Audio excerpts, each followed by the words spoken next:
how to customize the next gen small loaders in its shift aggressiveness or its powertrain response, how quickly it goes from forward to reverse or reverse back to forward. So to do that, this is an advanced setting. We're going to come into our machine, we're going to go to advanced, and we're going to choose powertrain response.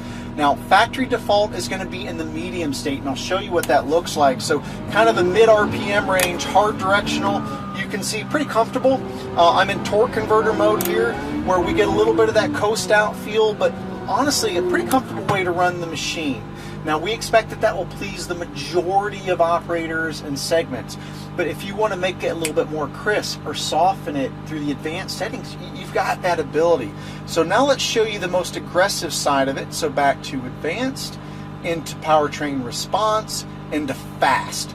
So same example, mid RPM in torque converter mode, there's forward into reverse.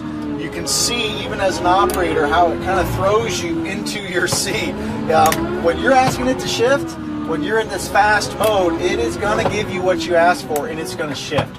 So that's one extreme. Let me quickly show you the softest extreme. So back into advanced, into our powertrain response, now into its slowest response. So what we would expect is it to be softened even further. So snow and ice conditions, slippery underfoots might be a little bit more friendly for that, and you can see how different that is.